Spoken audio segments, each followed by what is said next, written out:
Hello chess friends, welcome back to our YouTube channel. In this video, we shall have a look at 4 amazing examples of chess endgames.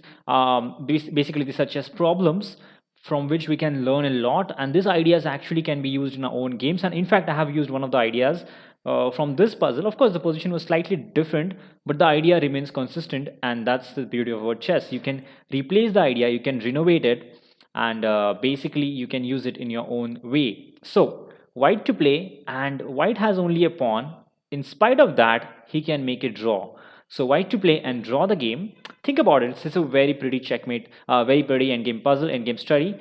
Not puzzle, I should call it problem. These are not puzzles, these are problems. So white to play, draw the game.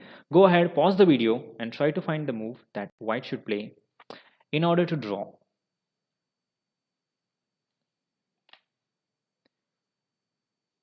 Alright, so here comes the move. If you have paused the video, you would have realized that bishop to d6 is actually a threat which perfectly stops the pawn, and in that case it will just be a lost position for us. So in fact, our first move is pawn to e7. Such kind of studies or problems you can solve it in by step methods. You can see the e1 square is guarded by the king, so rook can't really go over here. Giving a check is useless because king d3 and the rook can't go here. So the first move obviously is e7, and thanks to the the e8 square is a light square, which means that the bishop can't really stop it, and he has to play a forcing move over here. Otherwise, we're gonna promote simply. So bishop to f4. Again, a check from the rook. Of course, rook e1 is silly. We just capture it. Rook h2 is not helping us because we can even step up if you want, and this square is covered. So this is obviously not working. So bishop to f4, pardon me for that, bishop f4 is the only move in this position that puts up some fight. Now king e2, this is the point, this is a very interesting point that white is going to play. Now the pawn is threatened to promote, the bishop can't stop it, the rook doesn't seem to stop it. So what should be done? In fact, black is not giving up here either. Black has an idea, bishop to g3. So both the players are making clever moves. This is a very clever move because now when you promote to a queen, I'm going to play rook e1 check, and that is a skewer. I'm going to pick up the queen. What should white play?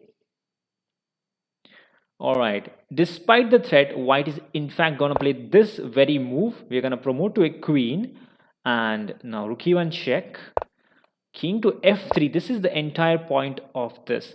Now there is a huge threat of queen h5, queen h8. This is like threatening. At least a draw is secured over here for white, but the moment you capture the queen, there comes the point. This is the entire point. You wanted to put the king on f3 because the king controls the squares, the bishop controls this one, and the rook controls the entire e file, which is a stalemate. This is a stalemate. A beautiful idea. In fact, this was played in a very recent game. I don't remember the name of the game. It was played by top grandmaster, of course, and I think I made a video on it. I don't remember the name. I think I'll put it in the description. A very similar idea was used by him. So the point is, you have to put the king on f3 where he has no squares. So let's have a look at the answer again. E7, bishop f4, king e2, moving towards the king. So this and going to a square where we have no squares to move is the entire point behind this. All right, this was the first example. In fact, I've tried a similar idea in my game and made it draw. This is a very good way, and there is no other way for him to play. For example, you can give checks. I just come here, and again my queen is threatening checks, and you just have to play. This is the best move. This is the only move. Otherwise, white has an easy draw, at least a draw. So of course, this is the only continuation, which ends in a stalemate. Now let's jump on to a wonderful example number 2. Here's a second example. This was composed by Locker Milkos in 1969. It's a very interesting one, and it actually got a second prize in a problem exhibition. So white to play and win the game in 2 moves. So white to play, win the game. So let's think about it. It's basically a Zook Swank. Everyone knows it, but what is a Zook Swank move?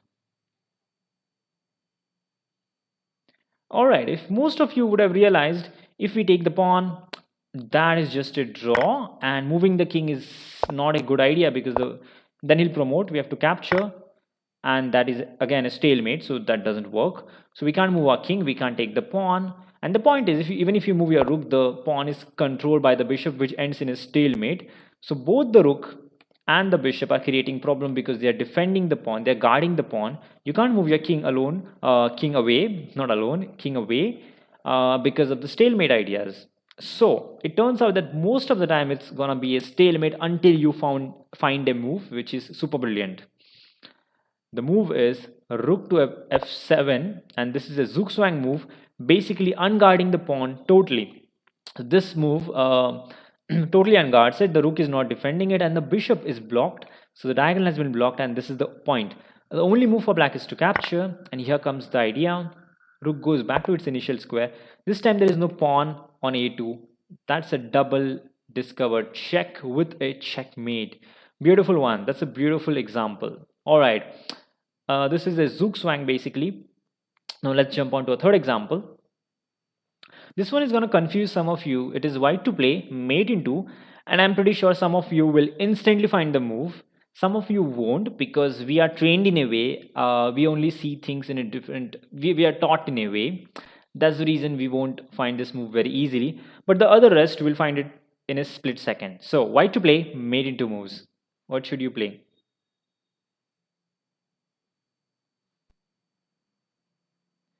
Okay, I'm pretty sure most of the players will complain about this move because they are not trained to think about it. Whenever in chess problems or puzzles, if the king and rook are placed in such a way, you are always and always allowed to castle. You don't have to, someone just doesn't have to come and tell in your ears, someone doesn't have to whisper that castling is possible. It is always possible. Until mentioned, it is not. So the move is, you're gonna castle, and this is the best way to get the rook over here, and it's mate next move no matter what you do. And I've seen this many times. I've made puzzles where the checkmating move is the castling move, and people complain that we are not told. If I tell you the solution, what's the point of finding it? And always in every single chess problem, if the king and rook are ideally placed, they can castle. Until mentioned, not. So castling is the move over here, and no matter what you do, any knight move, actually just rook a1, it's a nice checkmate. So this was just a little bit of surprise. I think most of the players who know that castling is allowed in chess problems will not have any difficulty looking for this. Now let's jump on to a last example. So here we go. It's white to play, mate in two moves. Again, it's a Zook Swank example, and it was composed by Locker Miklos again in 1969. But it seems more like a Lloydian puzzle, Sam Lloyd puzzle, more like him. Of course, it's not his puzzle, but the idea is the idea resembles his move. So white to play, mate in two. Again, those who are very familiar with chess problems will find this move instantly, because the moment I mention Sam Lloyd, they'll know that in Sam Lloyd problems, the longest move is the answer of the problem, the longest move that covers the threat. So white to play, mate in two. Here we go, guys. The move is white playing queen to a2. Basically, there was only one problem. For example, let me just demonstrate. Queen f8, for example, threatening a mate over here. There was just one particular problem, that rook can go to a7, and the moment you capture, it is a stalemate. The king has no squares, and if you don't, then the rook is a rampant rook. We just constantly give check. It's a mad rook, and the moment you capture, stalemate. If you don't, I keep repeating until it's a draw. Threefold repetition. So of course this was the only problem, but our move queen a2 takes care of that, because now rook a7 is not gonna work, because just captures, and there comes a checkmate. Awesome mate. By the way, there are other lines as well, but for example, over here, the point is the rook on g7 was doing a particular task. It was covering the g8 square. Now you have checkmate over here, and basically queen a2 comes with the threat of playing queen h2 mate. So no matter what you do over here, it's either a mate on g8 or on h2 or on a7. Either of the move. This is basically Zook Swank position. Black to move is lost no matter what. So excellent example. Actually, this move does reminded me of the Sam Lloyd ideas, because there are many puzzles of Sam Lloyd where the longest move in the position is the answer. Of course, this might not be the longest move, because I think the rook move is the longest one. But that does not cover the threat, and this one covers every single threat. I think that's the only thing why this is not a Lloydian puzzle. Sam Lloyd would not make it incorrect in a way. So hope you enjoyed this 4 different endgame chess problems or studies. I think this were not studies, these were problems. Studies are a little elongated, but I think very instructive. They teach us about Zook Swank, and they teach us about stalemating ideas even in the most hopeless of situations. they have a sense of beauty to it, and of course they teach us a lot of instructive thing from a very little position. Even with a very little amount of material, white or black is able to create such enormous amount of play that is simply wonderful, the amount of possibilities chess have. So hope you enjoyed this video. Thank you for watching, and do subscribe to my YouTube channel. More videos are on the way. Until next time.